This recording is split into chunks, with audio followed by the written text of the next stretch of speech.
आज हम बात कर रहे हैं हिंदी फिल्म चोक्ड पैसा बोलता है कि इस फिल्म की कहानी एक सरकारी बैंक में काम करने वाली महिला सरिता सहस्त्रबुद्धे की है। वो मराठी महिला हैं, उनके पति हैं साउथ इंडियन, उनका नाम है सुशांत पिल्लई। सुशांत बेरोज़गार है, घर पे छुटकर काम करते हैं या फिर दोस्तों के साथ बैठकर कैरम खेलते रहते हैं। सरिता और सुशांत के एक छोटा बेटा है समीर। इन लोगों की एक मिडिल क्लास फैमिली है। यहाँ पे रोज़ आलू की सब्ज़ी बनती है। सरिता रोज़ घर का काम करके टिफ़िन बनाते हुए फिर लोकल ट्रेन पकड़ते हुए बैंक को जाती है। पूरे दिन वहाँ काम करती है, फिर शाम को लौटते हुए भाजी तरकारी खरीद के आती है। पूरी तरह थक चुकी होती है, लेकिन फिर आकर रसोई में वापस जुटती है, खाना सबके लिए बनाती है। उसकी लाइफ का यही रूटीन है। शिकायती ईश्वर रहता है, पति काम नहीं करता है, साफ़ सफाई नहीं रखता है, कंट्रीब्यूशन नहीं है। इन लोगों की लाइफ को देख के कोई कह नहीं सकता है कि इन लोगों ने लव मैरिज की थी। इनका भी एक पास्ट था जिसमें सरिता सिंगर हुआ करती थी और हस्बैंड कंपोज़र म्यूजिशियन हुआ करता था। लेकिन फिर कुछ ऐसा होता है कि सब खत्म हो जाता है। अगर स्टोरी पे लौटें तो फिर स्टोरी में एक दिन एक रात को कुछ ऐसा होता है कि सब कुछ बदल जाता है कहानी के अंदर। वो ये होता है कि सरिता को अपनी रसोई के नाले से पैसे मिलते हैं। हज़ार हज़ार के नोट होते हैं, रोल किए हुए प्लास्टिक के पैकेट्स में उसको मिलते हैं। और जैसे ही उसको मिलते हैं उसका दिमाग चौंक जाता है और वो पैसे पाके बहुत खुश होती है। और फिर उसके साथ ये दोबारा होता है, उसको फिर से पैसे मिलते हैं और वो प्लान बनाती है आगे उसको कैसे क्या खर्च करना है। तभी देश में नोटबंदी की घोषणा हो जाती है और 1000 और 500 के पुराने नोट इसी समय बंद हो जाते हैं। वो सभी नोट सरिता के पास होते हैं तो वो बंद हो चुके होते हैं। उसको उससे धक्का लगता है, उसके जैसी दूसरी गृहिणियों को भी इससे बहुत धक्का लगता है। लेकिन फिर कुछ ही दिन के बाद, 1 या 2 दिन के बाद, उसी रसोई के पाइप से फिर 2000 के नए वाले नोट भी निकलने लगते हैं जो बैंक में जस्ट आए ही हैं और उनके ऊपर एक लिमिट है। तो ये पूरा माजरा क्या है और आगे स्टोरी के अंदर क्या होता है, ये फिल्म देख के हमको मालूम चलता है। अब बात करते हैं फिल्म के नाम के रूपक की। जैसे फिल्म का नाम चोक्ड है, इसका मतलब होता है रुध जाना या रुक जाना या जाम हो जाना। तो फिल्म में इसके रूपक हमको जगह जगह देखने को मिलते हैं। जैसे सरिता के घर का जो वॉश बेसिन है वो चोक्ड होता है और सोसाइटी में एक आदमी है जो रोज़ रात को नोटों से अपने नाले को चोक करता है। और सरिता अतीत की एक घटना के कारण सिंगिंग के नाम से चोक होती जाती है और सुशांत को वो लोग चोक कर रहे हैं जिनसे उसने कर्ज लिया है।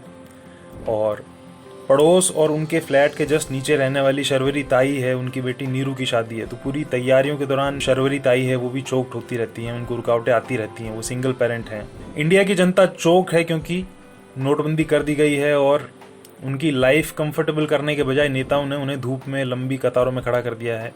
इस कहानी में अगर कोई चोक नहीं दिखता है तो बहुत खुशी के तौर पे सरिता का बच्चा है वो चोक नहीं दिखता, क्योंकि बच्चे आमतौर पे चोक नहीं होते। उनके दिमाग में ग्रंथियां इतनी बंधी हुई नहीं होती है। हम बड़े होते जाते हैं, हमारे बनती जाती है। बच्चों को चोक हम करते हैं, वो कभी होते नहीं है। फिल्म के नाम का पहला हिस्सा चोक्ड है तो उसका ये एक अर्थ निकलता है। दूसरा हिस्सा है पैसा बोलता है। उसके संदर्भ में ऐसा है कि सभ्यता शुरू से कैसे धन के ऊपर निर्भर होती चली गई, ये पैसा बोलता है कहीं ना कहीं उसी के ऊपर एक टिप्पणी है। सरिता के हाथ में जब नाले से 1000 के नोट आते हैं तो पहली बार वो कहानी में इतनी खुश होती है, उसके शरीर में ऐसी फुर्ती आ जाती है जो पहले हमको कहीं नहीं दिखती है। तो ये उस पैसे की वजह से ही है। जाहिर बात है कि जब 30, 31 या 1 तारीख को लोगों की सैलरी आती है तो उस दिन उनके दिमाग और शरीर में एक अलग ही किस्म का कॉन्फिडेंस होता है। तो ये फिल्म बेसिकली उसी की तरफ टिप्पणी करती हुई नजर आती है। और इसी की एक मिसाल और है कि जब पड़ोस की ताई की बेटी की शादी में कैश को देने की बात आती है तो सुशांत बोलता है कि 200 से 300 रुपये लिफाफे में डाल देते हैं। लेकिन सरिता चूंकि उसके पास पैसा आ चुका है तो उसका हाथ खुल गया है, वो खुश है। वो कहती है कि नहीं, कम से कम हमको 1000 से 2000 तो देने ही चाहिए। तो पैसा बोलता है का ये एक हर को नजर आता है फिल्म में। फिल्म के नाम का जो रेफरेंस है वो कहाँ से आया है उस पर हम अगर संक्षेप में बात करें तो 1989 में राकेश रोशन की एक फिल्म आई थी काला बाजार। उसमें एक गाना था, ये पैसा बोलता है कि पैसा बोलता है। उसमें एक लाइन भी होती है कि छन छन की सुनो झनकार, ये दुनिया है काला बाजार के पैसा बोलता है। मिलता है उसी को वोट, दिखाए जो वोटर को नोट के पैसा बोलता है। इस फिल्म के अंदर कादर खान का एक कैरेक्टर होता है जो रिश्वतखोरी को उसमें यकीन करता है और वो करता चला जाता है और उसी से अपने बच्चे को बड़ा करता है, पढ़ाता है, लिखाता है। और जब वो रिश्वतखोरी करता है तो जॉनी लीवर का किरदार होता है, उसके साथ दोनों मिलकर ये गाना गा रहे होते हैं फिल्म के अंदर, जो आज भी हम याद किया जाता है। और इस मूवी के अंदर भी एक गाना है जिसके बोल हैं कि पैसा बोलता है, लेकिन वो लिया गया है साबरी ब्रदर्स के गाए एक गाने से जो शायद पहले गाया गया था। और चोक्ड में उसी ओरिजिनल वर्जन को रखा गया है। तो फिल्म के नाम का रेफरेंस कुछ ऐसा है। डायरेक्शन की बात करें तो चोक्ड को अनुराग कश्यप ने डायरेक्ट किया है और ये उनकी अब तक की सबसे सरल फिल्म है, सबसे सीधी फिल्म है और मैं कहूँगा कि सबसे गैर महत्वाकांक्षी फिल्म भी है। और आमतौर पे जो उनकी फिल्मों में जैसे न्यूडिटी या गालियाँ होती है तो इस फिल्म के अंदर ऐसा कुछ भी नहीं है। इसमें सिर्फ एक गाली है, वो गाली है हरामखोर। और ये भी गाली है, वो एक दादी का किरदार होता है, वो जूते रिपेयर करने वाले को बोलता है और वो इसलिए बोलता है क्योंकि उस जूते रिपेयर करने वाले ने उन बुजुर्ग को दादी कह के बुलाया होता है और उन दादी का मानना है कि मैं सिर्फ 61 साल की हूँ, मुझे तुमने कैसे बोला दादी। तो ये इस संदर्भ में वहाँ आता है। इस फिल्म को निहित भावे ने लिखा है, जो सीक्रेट गेम से एसोसिएटेड रहे, उनकी राइटिंग टीम का हिस्सा रहे हैं। और फिल्म में जो करंट बीजेपी गवर्नमेंट है उसकी पॉलिसीज़ और उनकी तरफ से जो प्रोपेगेंडा के इल्ज़ाम लगते हैं उसकी खूब आलोचना की गई है।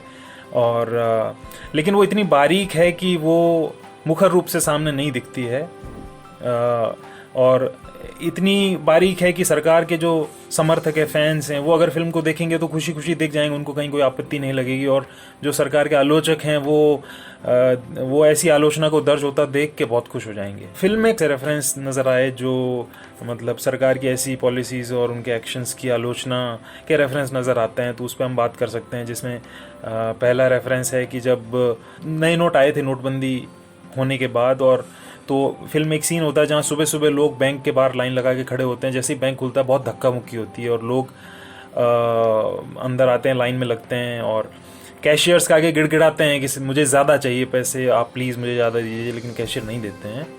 और ठीक उसी समय बैंक के बाहर से एक साइड से एक साउथ इंडियन दूल्हा होता है, वो एक बहुत महंगी सी बाइक के ऊपर अपनी बारात लेके जा रहा होता है, पीछे लोग नाच रहे होते हैं, बहुत खुश होते हैं। उनकी खुशी को देख के नहीं लगता है कि उनको कैश की दिक्कत है। मुझे कहीं ना कहीं ये किरदार है वो जनार्दन रेड्डी की बेटी की जो 500 करोड़ रुपए की शादी हुई थी उसकी तरफ एक इशारा लगता है। हो सकता है ऐसा ना हो, लेकिन ऐसा मुझे लगा। बेल्लारी आंध्रा में बहुत बड़े खनन कारोबारी रेड्डी रहे हैं, वो बीजेपी से भी एसोसिएटेड रहे हैं, उनको गिरफ्तार भी किया गया था एक बार जब लोग लाइंस में लगे थे और एक लिमिट दी गई थी कि 2 से 4 हज़ार रुपये से ज़्यादा डेली आप निकाल नहीं सकते हैं। उस समय में 500 करोड़ रुपए की शादी कोई कैसे कर सकता है, इसको लेकर बड़े एक जिज्ञासा लोगों में हुई थी और एक गुस्सा भी था कि ये कैसे हुआ, और इसके ऊपर कई संदेह भी गए। उस शादी का जो इन्विटेशन कार्ड था वो बताया गया है कि 10 हज़ार रुपये के करीब उसकी लागत थी।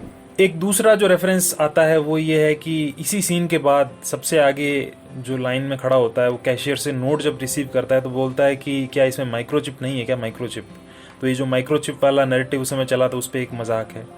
और बाहर आके फिर वही आदमी सबसे पहले उन नए नोटों के साथ सेल्फी खींचता है और उसको पोस्ट करता है, तो ये भी एक कॉमेंट है। तीसरा रेफरेंस है कि इस फिल्म में रेड्डी नाम का एक कैरेक्टर होता है जो बैंक कैशियर सरिता को बोलता है कि पुराने नोट जो है मेरे पास उससे आप नए नोट को बदल दो, मैं आपको कमीशन दूंगा। सरिता मना कर देती है। तो उसके बाद रेड्डी बोलता है कि रेड्डी का ये डायलॉग होता है कि लाइफ ऐसा चांस बार बार नहीं देता, डीमोनेटाइजेशन 50 साल में एक बार होता है। अब देखो कितने लोगों का लाइफ बना, जियो लॉन्च हुआ, पेटीएम लॉन्च हुआ, अभी अपना पहचान उतना बड़ा नहीं है ना, इसका मतलब ये नहीं है ना कि हम भी लाइन में खड़ा होकर अपना जान दे दें। इस डायलॉग के बहुत सारे संदर्भ अगर आप इसको ध्यान से सुने और देखें तो फिर इसमें एक से अधिक संदर्भ आते हैं। इसका चौथा रेफरेंस जो मुझे नज़र आया वो ये कि जब सरिता मना कर देती रेड्डी को कि मैं नहीं बदलूंगी पैसा, तो रेड्डी बोलता है कि मैंने आपको क्वेश्चन नहीं पूछा था, मैंने आपको ड्यूटी बताया था। तो ये बात भी सरकार की उस आलोचना की तरफ एक इशारा है कि सरकार लोगों से राय करके पॉलिसीज़ नहीं बनाती बल्कि उनके ऊपर थोप देती है और फिर उन्हीं पॉलिसीज़ को, उन्हीं थोपी गई चीज़ों को ड्यूटीज़ का नाम दे देती है। कि सरकार ने अपनी रिस्पॉन्सिबिलिटी या जवाबदेही को लोगों की ड्यूटी के साथ रिप्लेस कर दिया है और ऐसे किया है कि किसी को आज तक ये भनक भी नहीं है, लोग ये रियलाइज़ भी नहीं करते हैं कि ऐसा हुआ है। पांचवा संदर्भ ये है कि जो कि शायद सबसे बड़ा है कि फिल्म के एंड क्रेडिट्स में एक गाना आता है, मतलब वो गाना जब आता है तो शायद लोग फिल्म बंद भी कर चुके हों। उसको गरिमा ओबरा ने लिखा है और उसमें बहुत सारे क्रिटिकल और सीधे मुखर रेफरेंसेस हैं और आलोचनाएं हैं सरकार की। जैसे उसमें ये लाइन है कि कहने को जनता रानी है, किस्मत में बेईमानी है, सवाल करे तो डर जाएगी, लिंचिंग मिंचिंग में मर जाएगी, साहब खाए बिस्कुट, देख तमाशा, वेरी गुड वेरी गुड। इसी गाने में कुछ लाइंस ऐसी हैं कि पोशंपा भाई पोशंपा, किसको सर पे चढ़ा दिया, इकोनॉमी की बलि चढ़ाई, सबको बैंक में जाना पड़ेगा, वहीं पे मुँह की खानी पड़ेगी, वहीं पे गुस्सा पीना पड़ेगा, कोई मुद्दों पे ध्यान भी देगा। और अक्कड़ बक्कड़ बम्बे बो, किसान रोए तो रोने दो, टूटा होप का धागा, चोर निकल के भागा। और इसी फिर एंड क्रेडिट्स वाले सॉन्ग में कुछ और शब्द भी हैं जो बहुत स्पेसिफिकली बताते हैं कि वो क्या कहना चाहते हैं, जिसमें इसमें फेंकू नाम का शब्द है, फिर व्हाट्सएप की अफवाहों के बारे में है, फिर हिंदू मुसलमान का रेफरेंस है और अच्छे दिन जैसे शब्द हैं। और छठा और आखिरी जो संदर्भ है, जो आलोचनात्मक बात इसमें अपने समाज को लेके ये फिल्म करने की कोशिश करती है, वो मीडिया के ऊपर है, जो कि बहुत ही ज़रूरी एक आस्पेक्ट है कि मीडिया का रोल क्या रहा है नोटबंदी के दौरान या मौजूदा सरकार के राज के दौरान। तो एक फिल्मकार की क्या टिप्पणी है वो हमको नज़र आती है। जैसे इसमें एक पहला मीडिया को लेकर संदर्भ ये दिखता है कि जब सरिता और सुशांत होते हैं, वो बैठकर शाम को रात को खाना खा रहे होते हैं, आलू की सब्ज़ी खा रहे होते हैं, टीवी पे न्यूज़ एंकर होती है, वो प्रोग्राम में बार बार कहती है कि प्रधानमंत्री मोदी की अच्छी सेहत और फुर्ती का राज है वो मशरूम है, तो आप मशरूम खाओ और मोदी बन जाओ। ये बार बार सुनने में आता है उस सीन के अंदर। इसमें आप विरोधाभास देख सकते हैं कि लोग सब्जी की दुकान पे पालक उठाना चाहते हैं लेकिन आलू से ज़्यादा कुछ ले नहीं पाते हैं, और कहा क्या जाता है। दूसरा जो मीडिया को लेके क्रिटिक इसमें है वो ये है कि जब नोटबंदी का 10वां दिन होता है तो एक न्यूज़ चैनल के शो की हेडिंग होती है आतंक पर भारी नोटबंदी। इसमें एंकर कहता है कि सड़क पर समस्याएं हैं, लोगों को पैसे नहीं मिल रहे हैं, ज़रूरी कामकाज पर असर पड़ रहा है, लेकिन लोग नोटबंदी से खुश हैं क्योंकि आतंकवाद और नक्सलवाद पर चोट लगी है और 500 और 1000 के नोट बंद होने से इन लोगों की प्लानिंग धरी की धरी रह गई। इन लोगों से मतलब नक्सलवादियों आतंकवादियों से। ये न्यूज़ वाला जो बोलता है उसके भी कोई खास साक्ष्य ऐसे हमको नहीं मिले थे। और फिर हम लोग देखते हैं कि मीडिया की राय है वो कितना समाज को प्रभावित करती है, वो कैसे राय बनाने में मदद करती है, ओपिनियन बनाती है। तो इसी प्रकार के मीडिया को फॉलो करते करते कहानी में एक गोपाल नाम के फोटोग्राफर का कैरेक्टर होता है जो कि सुशांत का दोस्त होता है, और वो ताई की बेटी की शादी में फोटोग्राफी का काम लेता है। तो वो कहता है टीवी देखने के बाद कि हम लोग कितने किस्मत वाले हैं ना आंटी, जीते जी मोदी जी का राज देख रहे हैं। पहले उन्होंने घर छोड़ा, फिर बनवास में रहे, फिर हिमालय पर रहे ताकि हमारे अच्छे दिन आ सके। और उनके ये जो डायलॉग बोलने का जो तरीका होता है सीधा सीधा एक किस्म से जो ये नैरेटिव है इसका उपहास उड़ाता है, लेकिन वो बहुत ही साइलेंट वे में ऐसा करता है। और फिर सुशांत जो पास बैठ के ये सब सुन रहा होता है, वो बाद में जब घर जाता है तो घर में घुसते ही बीवी से ये कहता है कि पता है मोदी जी ने कितने साल संन्यास लिया था हिमालय में। तो इसके बाद सरिता बोलती है हाँ, चाय बना कर भी बेचते थे, झाड़ू भी करते थे, बस उतना ही मैं कर लूँ तो मुझे आराम आ जाए। तो इस पर सुशांत कहता है कि वो पत्नी को भी छोड़कर चले गए थे देश के लिए। इसके जवाब में सरिता बोलती है कि तुम भी वही कर सकते हो, कम से कम मेरे घर में शांति तो होगी। इसके बाद सुशांत कहता है कि तुम्हारी प्रॉब्लम क्या है मोदी जी से। तो लास्ट में जब सरिता जो बोलती है वो बात इसको समापन इसका करती है, वो कहती है कि मेरा मोदी जी से कोई प्रॉब्लम नहीं है, तुमसे है सुशांत। मेरी तो जान निकल रही है बैंक में, कोई रो रहा है, कोई मर रहा है, 24 घंटे काम करो फिर घर आओ तो घर साफ़ नहीं होता। टाइम नहीं है मेरे पास मोदी जी के बारे में सोचने के लिए, और तुम्हारे पास टाइम के अलावा कुछ है नहीं। तो ये लो ये कपड़ा और तुम करो साफ रसोई और बनो प्रधानमंत्री। यहाँ पे ये सीन क्लोज हो जाता है। तो ये 6 इसके आलोचनात्मक रेफरेंसेस थे जो मुझे नज़र आए इसमें। चोक्ड के एक्टर्स की अगर बात करें तो इसमें सरिता का रोल सयामी खेर ने किया है, जिन्हें हम मिर्जिया में देख चुके हैं। मिर्जिया से उन्होंने हिंदी फिल्मों में डेब्यू किया था, राकेश मेहरा ने डायरेक्ट की थी। और रिसेंटली नीरज पांडे की जो वेब सीरीज़ है स्पेशल ऑप्स, उसमें भी सयामी नज़र आई थी। फिल्म में सुशांत का जो रोल है वो रोशन मैथ्यू ने किया। वो मलयालम सिनेमा के एक्टर हैं और 2019 में गीतू मोहनदास की एक फिल्म आई थी मूथॉन से वो चर्चा में आए थे, और मूथॉन देखने के बाद ही अनुराग ने इनको कास्ट किया था। फिल्म में और 2-3 एक्टर्स हैं जो प्रमुख हैं, जैसे उपेंद्र लिमिये है, मराठी एक्टर हैं, बहुत अच्छा, आप उनकी शक्ल पहचानेंगे। और राजश्री देशपांडे है जो सीक्रेट गेम्स में भी नज़र आई थी, और आदित्य कुमार है जो गैंग्स ऑफ वासेपुर में परपेंडिकुलर का जिन्होंने रोल किया था। ये 3 एक्टर्स भी हैं। ये सारे एक्टर्स हैं, ये अपने किरदारों के साथ ईमानदार रहते हैं, ये कोई अपने किरदार से बाहर निकल के अपना इंप्रेशन बनाने की कोशिश नहीं करते, जो कि बहुत अच्छी बात है और जो होनी भी चाहिए। इनके अलावा एक और एक्टर है अमृता सुभाष। जैसा विट और ह्यूमर अनुराग कश्यप की फिल्मों से हमको याद रहता है, वो यहाँ चोक्ड में अमृता लेकर आती हैं। उन्होंने ही शर्वरी ताई का रोल किया है। उनके फिल्म में 2 सीन बड़े यादगार हैं। पहला वो जब शर्वरी ताई होती है, वो दाल बना रही होती हैं और छत में सीलन की एक पपड़ी होती है, वो धीरे धीरे कुकर में गिर जाती है, और उसके बाद वो चिल्लाती है सुशांत, सुशांत का नाम लेके चिल्लाती है, क्योंकि बहुत बार बोल चुकी है किचन का नाला सही करवाने के लिए, जैसे सीलन आ रही है और सुशांत नहीं करवाता, तो सुशांत बोलता है हाँ ताई, तो पलट के फिर शर्वरी ताई कहती है कि आज खाना मत बनाना, मैं दाल ला रही हूँ तेरे लिए। इसमें अमृता का जो दांत भींच के बोलने का जो अंदाज़ है वो बहुत मज़ेदार है, ये सीन आपको याद रहेगा। एक दूसरा सीन इन्हीं का है, वो ये है कि जो इससे भी ज़्यादा एक बेहतर सीन कह सकते हैं कि जब नोटबंदी की घोषणा टीवी पे हो जाती है तो उस समय शर्वरी के होश फाख्ता हो जाते हैं, क्योंकि बेटी की शादी बीच में पड़ी है और नोट बंद, अब काम कैसे होगा।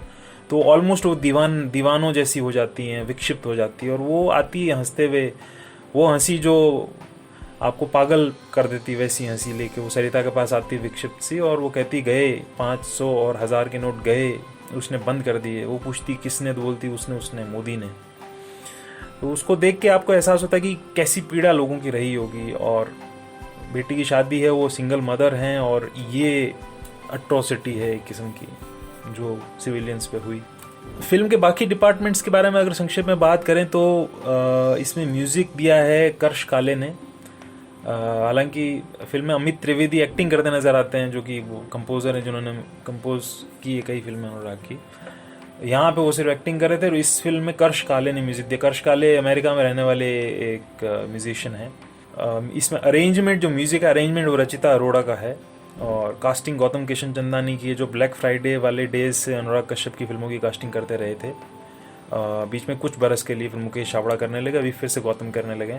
तो कास्टिंग में 2-3 कैरेक्टर हम अच्छे मिले हैं फिल्म में, ऐसा नज़र आता है। जैसे एक फिल्म के शुरुआती स्टेज में ही सब्जी बेचने वाले का किरदार है। जो सरिता सब्जी ले रही होती है लौटते समय ऑफिस से, तो वो एक सब्जी उठा के बोलती है कि इसमें कीड़े तो नहीं निकलेंगे ना।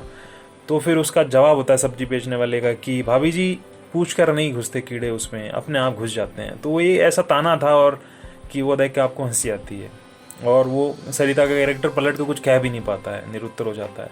इसी तरह से फिल्म में इससे भी पहले के एक सीन में कैश काउंटर पे एक आदमी खड़ा होता है जो 40,000 रुपये ले रहा होता है सरिता से। सरिता उसको गिनती मशीन से, फिर हाथ से गिनती है, तो वो डायलॉग बोलता है कि बस यहीं मात खा जाती है भारत माता। उस मशीन ने 2 बार गिनकर बता दिया कि 40,000 रुपये हैं, लेकिन नहीं, जब तक उंगली को थूक लगा के 2 बार गिन नहीं लें तब तक भारत माता की जय कहाँ होने वाली है। तीसरा जो कैरेक्टर है वो एक प्लम्बर का होता है फिल्म के अंदर, जो सरिता के घर आता है और उनका रसोई का नाला होता है, उसमें हाथ डाल के कचरा निकाल के लाता है, और हाथ सामने रखते हुए बहुत ही एक किस्म से शिकायती लहजे में बोलता है कि ये चाय पत्ती चावल सब इसी में डालती हैं क्या आप। और वहीं बस वो उतना छोटा सा जो वाक्य है, वो वाक्य आपको हमेशा याद रह सकता है, इतना उनका एक दिखने, जो जैसे वो कैरेक्टर दिखता है और जैसे बोलता है, वो उसमें बात होती है। चोक्ड की सिनेमाटोग्राफी जो है, जो कैमरा वर्क है, वो सिल्वेस्टर फोंसेका ने किया है। वो इससे पहले सेक्रेड गेम्स और लस्ट स्टोरीज और घोस्ट स्टोरीज जैसे प्रोजेक्ट से जुड़े रहे हैं। और मूवी के एडिटर हैं कोणार्क सक्सेना, जो कि राजी और सुपर 30 जैसी और इत्तेफाक जैसी फिल्मों के एडिटिंग डिपार्टमेंट से जुड़े रहे हैं। चोक्ड के प्रोडक्शन डिज़ाइनर रवि श्रीवास्तव हैं, वो भी कई फिल्मों से आप उनको जानेंगे, शुभ मंगल ज़्यादा सावधान, और बाकी आर्ट डिपार्टमेंट लाइफ ऑफ पाई और स्लम डॉग मिलियनेयर और एक्सट्रैक्शन हाल ही में आई, उसके भी ऐसे डिपार्टमेंट से वो जुड़े रहे हैं। अब अंत में जाते जाते अगर बात करें कि नोटबंदी का रेफरेंस क्या ये पहली फिल्म है जिसने नोटबंदी के ऊपर बात की है, तो ऐसा नहीं है। नोटबंदी के ऊपर पहले भी कुछ फिल्में आई हैं जिन्होंने बात की है। जैसे सबसे इसमें चर्चित रेफरेंस तो तमिल एक्टर विजय का है, विजय की मूवी का है, 2017 में आई थी तमिल फिल्म मर्सल, उसका है। उसको लेके बहुत विवाद हुआ था। उसके कुछ सीन बीजेपी लीडर्स कथित तौर पे हटवाना चाहते थे। उसमें नोटबंदी और जीएसटी की आलोचना की गई थी। और एक वो फिल्म है, इसके अलावा एक जूनियर एनटीआर की फिल्म आई थी जय लवा कुशा, उसमें भी नोटबंदी का एक फ़नी रेफरेंस था। हालांकि 2017 में आई बंगाली फिल्म शून्यता जो है वो इस विषय को उसकी संवेदना के साथ कवर करने में सक्सेसफुल रही थी। और इसमें कुछ बेहद आम लोगों की कहानियां बताई गई थी जिनकी ज़िंदगी बेपनाह दुख में डूब जाती है नोटबंदी के कारण। और आप अगर ढूंढ के देख सके तो आपको ये फिल्म ज़रूर देखनी चाहिए। चोक्ड है वो 1 घंटे 54 मिनट की फिल्म है, और इसको 16 से ज़्यादा की उम्र के लोग देख सकते हैं। नेटफ्लिक्स पर 5 जून को आई है, और एक बार आपको इस फिल्म को ज़रूर देखना चाहिए। शुक्रिया।